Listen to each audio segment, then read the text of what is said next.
Eh bien, bonjour, ravi de vous retrouver pour un nouvel interview aujourd'hui avec Madame Elisabeth Guillot, qui est une écrivaine, une autrice de plusieurs romans maintenant, notamment sa série Le Réveil, qu'on va bientôt en parler avec elle. Et elle va arriver d'ici une minute à l'autre.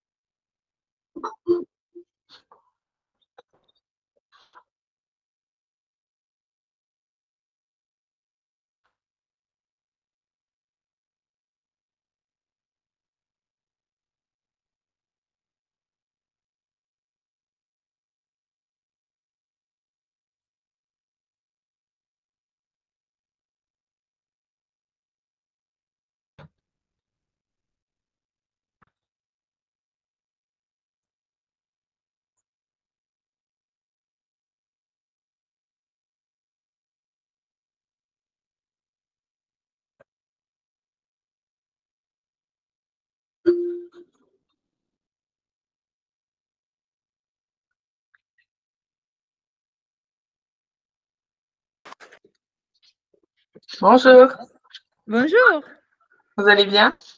ça va bien, merci. Et Tout vous? d'abord, je tenais à vous remercier d'avoir accepté ma demande d'interview. Avec grand plaisir. Et avant que vous ne veniez, je disais que vous étiez une écrivaine, une autrice, mais on sait que ça sur vous. Est-ce que vous pouvez nous parler de vous? Qui est Elisabeth Guillot? Et comme ça, j'aurais posé ma première question. Alors, Elisabeth Guillot, c'est une Espagnole de naissance, mais naturalisée française. Je suis infirmière de profession et récemment préparatrice en pharmacie. Et à part ça, je suis également maman de 3 enfants, une personne lambda qui écrit. Vous faites toujours le métier d'infirmière? Alors, je ne suis plus infirmière. Je me suis reconvertie en préparatrice en pharmacie. C'est le métier que je fais actuellement. Je travaille en pharmacie. Et vous écrivez à côté. Et c'est ça. Et alors, je voulais vous demander aussi d'où vous venez le talent d'écriture et comment vous l'avez découverte. Alors, talent, c'est pour moi, mais concernant, je ne considère pas que j'ai un talent. En fait, j'ai une particularité, c'est-à-dire que je suis autiste Asperger.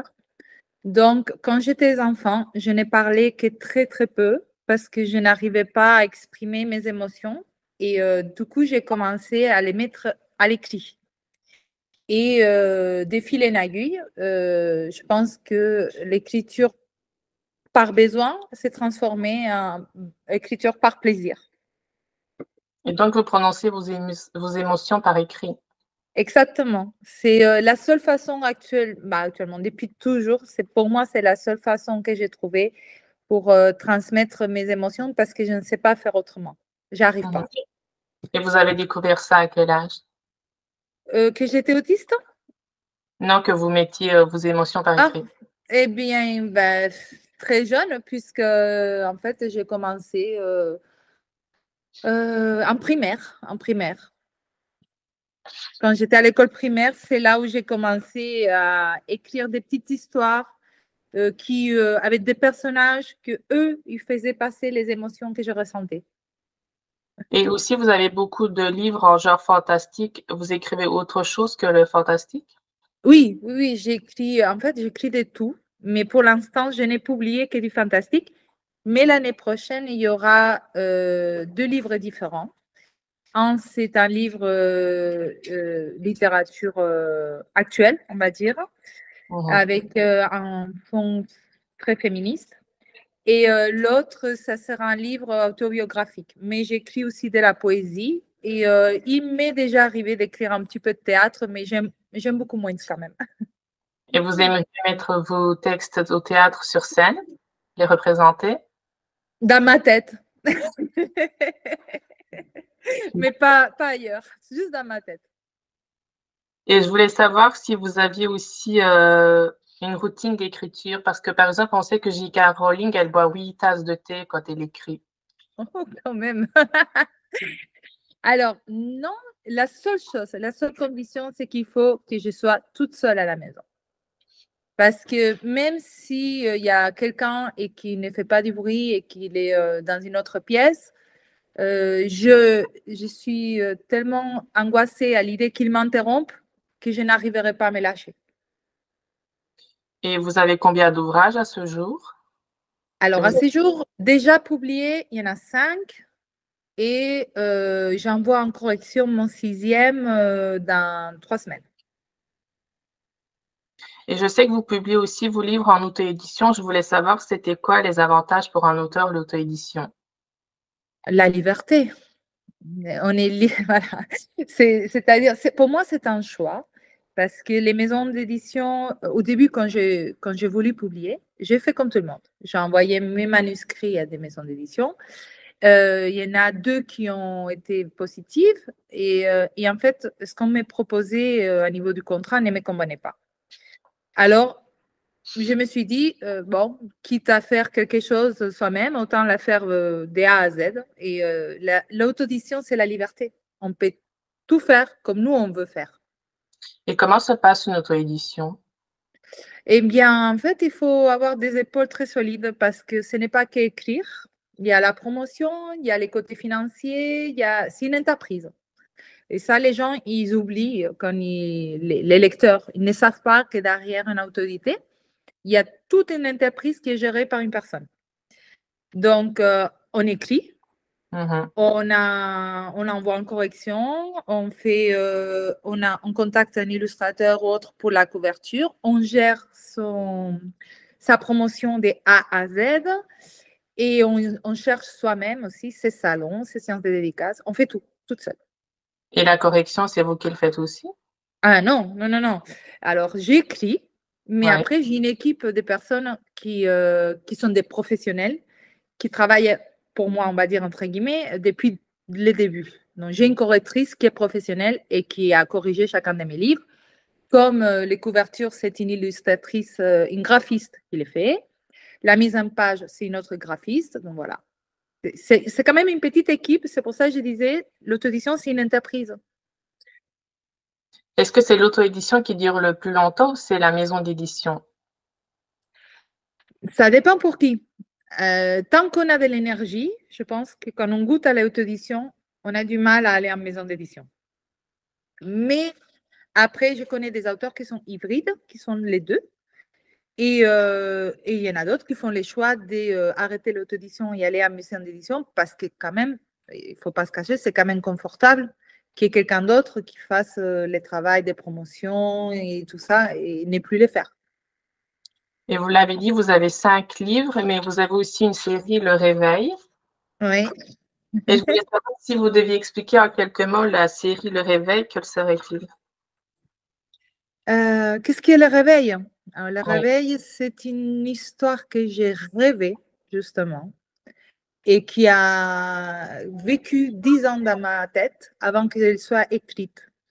Et pour moi, cette trilogie, j'y tiens beaucoup parce que c'est pendant les 3 tomes, à part que c'est du fantastique, certes, mais je touche à beaucoup de sujets d'actualité, comme l'homosexualité, comme la parentalité toxique, la fin des vies, tout ça.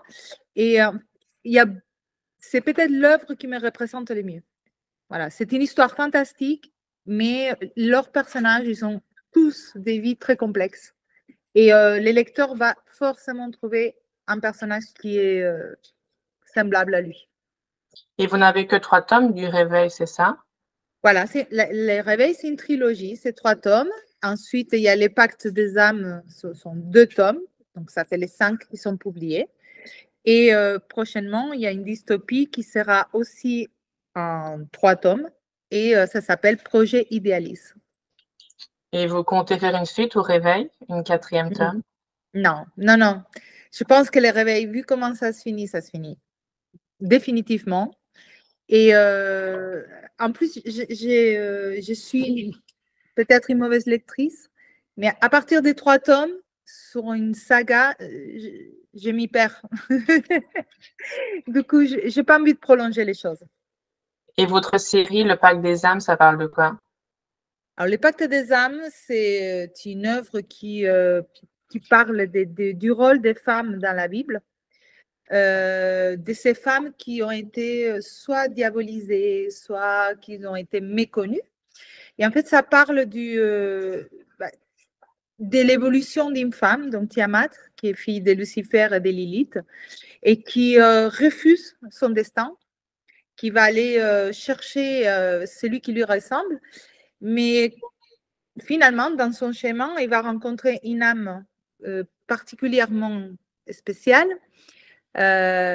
qui va être aussi, on va dire, l'arme de son père, de Lucifer, pour l'attraper, elle, mais qui va changer sa façon de voir le monde. En fait, ça va lui apprendre à vivre et à aimer.